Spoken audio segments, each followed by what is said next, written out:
I'm TarotOracle. I wanted to take a quick moment to go over card interactions in spreads. Now, we have done card interactions before. That's basically, let's say the clown is looking to the right. So to the right is going to be something they want to pay attention to. But we've only used it in 3, 4, 5 card spreads that are just, lined up horizontally and not really a normal spread that most people would use. So let's look at how to incorporate card interactions in something like the Celtic Cross or the Celtic Cross, depending on how you want to pronounce it. So this is a pretty standard spread. Again, this can be used in any spread that you like, any spread that you want. Normally, you're going to have the past over to the left. The present will be the middle card. What challenges you or what it bothers you is going to be crossed here in the present. Then you have a card up here, card up there, and the future over here, and some cards over here. So what a standard spread that most people use. Now let's look at card interactions based upon what is here. So you have the present looking to the right. So the Queen of Wands is looking over here to the right to the future. And there's some interactions going on over here. Now, interactions take a bunch of different types. This is covered in every book that I've made. As far as the types of interactions, you have looking, where a person is looking to another card. You have running to the card. So in other words, the clown is running downward here. So the clown is moving. You have movement. You have potential movement. You have barriers. So there could be barriers between this card and this card, for example. Obviously, there's barriers here in the Seven of Wands between the person defending themselves and the people on the ground. So again, card interactions is a complex subject. It's covered in all of my books. Link in the description if you're interested in picking one of those up. So anyway, the present is looking towards the future. Now the future is defending himself and also looking towards card number 8 in the Celtic Cross, which is external influences. So you have a lot of interesting dynamics going on over here. You have one person looking towards somebody else. You have another person sort of wandering downward, and you have a lot of different things happening within this context of this spread. Now, obviously, the Seven of Swords clown is looking towards the present or the Queen in this example for something to happen. And then obviously we have the past looking to the left. Now, in my books, I talk about if there's no cards over here and someone is looking that direction or someone is moving that direction or whatnot, this is called the void. And the void is just a lack of any cards or a lack of any meaning. It's almost like that I would rather be in nothingness than be over here, for example, moving into nothingness or moving into the unknown. So it represents sort of the unknown. And we'll see it later as a black hole type of graphic. So you also have the present looking at the future. So let's sort of break these down one by one and see what they mean. So the present is looking to the future for, a fix. The Queen of Wands is the CEO. This is covered in my court card videos.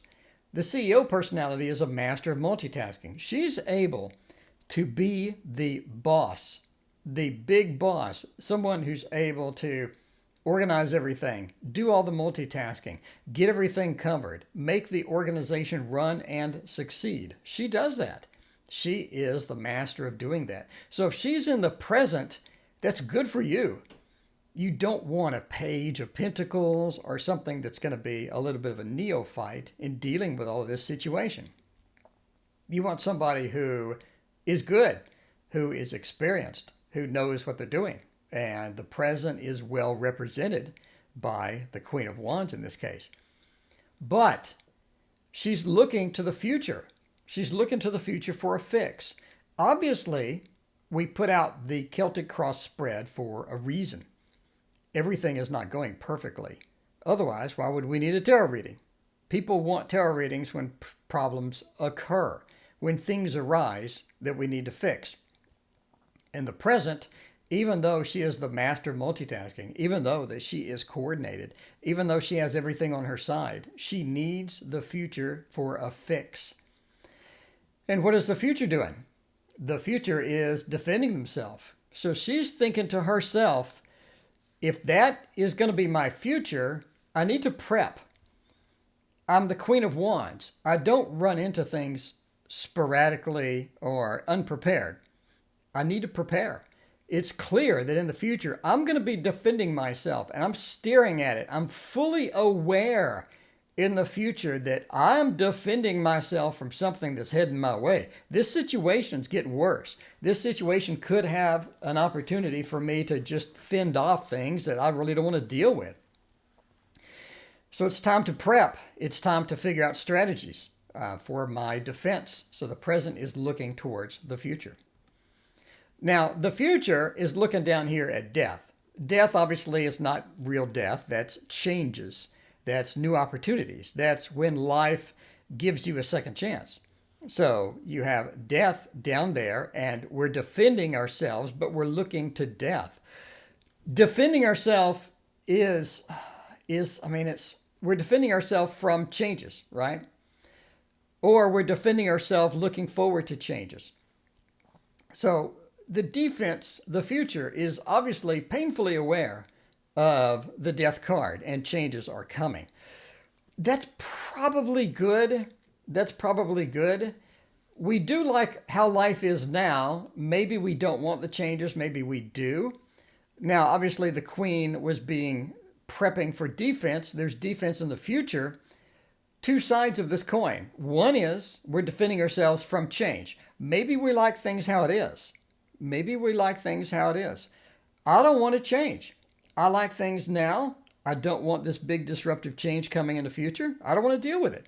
And it's external influences. If I hide away in a corner from the external influences, maybe I don't need to deal with these changes and I can stay right where I am. The other type of reading would be I'm defending myself against external influences, against changes. Sometimes external influences, new people come in and they have different demands. You know what I mean? You're at work, you got a new boss. They got completely different demands than the last boss and they want action. And maybe you don't want to take it. Maybe you like the old ways. So we're defending ourselves against all of these changes. Now, let's look at the challenge card. It's going to be sideways. It looks up to the present. Obviously, the challenge card is heading into the void, leading into the void, a little bit of escapism action, because the Seven of Swords is literally an escape. They are leaving the circus. So they belong in the circus. They're stealing everything they can, and they're exiting the circus. So what is the challenge? What's our problem? Clearly, the situation is the problem right now. If we could only get out, then a lot of these things would magically go away. But that beautiful escape that you're thinking of, the escape card itself, it's got different plans. It's saying we can't really escape. It's looking back here and saying, lady, if you think you're going to escape this, you're not. This is not. You're going to keep coming back. We're going to come back. One of the big meanings of the Seven of Swords card in my books is coming back, coming back.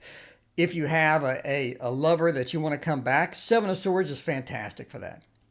It's beautiful. It means that you do have a chance of reconciliation. You do have a chance for this person calling you, saying, hey, what's up? Very, very good. Why? Why? Because the clown, even though they're leaving the circus, they belong in the circus. That's where they're at. What's the clown going to do? What's he going to just go to Walmart in the full clown suit and shop? I mean, what's he going to do with all the swords? He's coming back. He's coming back. He's taking some things now, but he's looking back there. He belongs there. He knows it. Everybody knows that the clown is not just going to be wandering around, getting on the subway. It doesn't make any sense. So he's saying, we're going to be back. Come on, Queenie, we are going to be back. Now the past is looking at the void, represented here by this weird, supposedly a black hole icon, but that's the best I could do. So, bear with me. Bear with me, please. but looking away from everything going on over here to the right, because the past is on the far left. There's nothing foremost left of the past. So he's looking over here. Obviously, he's looking at the beggar. He's giving the beggar coins and whatnot. That's good. That's good. But he is looking left. He doesn't want to deal with it. Even the dog is looking left. He doesn't want to deal with it. And there's a bit of escapism here. By looking away from all of this crap going on to the right, we can ignore everything. You know, just put our head in the sand, ignore all of it. We don't need it, because the past is a place of comfort. It's where we used to love to be. We have so many good memories of the past. Why can't we stay there? I want to stay there. And it is the Six of Pentacles. In the past, we received love, support, we received help. There were so many cool things back there. Why can't we go back? Why can't I get the video game save file and restore it to the past? That would be fantastic. If we could get back there, we could ignore everything, all the problems. We don't have to deal with it, but that is how it goes. And all of this is covered, by the way, in my tarot guidance book, coming to Kickstarter January the 15th. So if you're interested in stuff like this, if you want a 200 frickin' page book, 8.5 by 11 massive book, full color, lots of pictures, guides you through. I hold your hand through every card in the deck. And it's not keywords. There's not a single frickin' keyword in the book, because I know you're tired of keywords. Let's admit it. Let's you and me talk right now. We're all tired of keywords. You need a better system to teach tarot. I made it. It's called Tarot Guidance, a massive tome that you can sit on the couch, read, pick it up, understand it, and be reading tarot extremely fast. And there's over 4 pages of examples of just this video alone. Not to mention the other 1,200 videos. I've summed them all up in quick and easy to understand pages. You're going to like it. It's coming to Kickstarter. Thank you so much for watching this video. I greatly appreciate you. Thank you so much. And we will see you next time.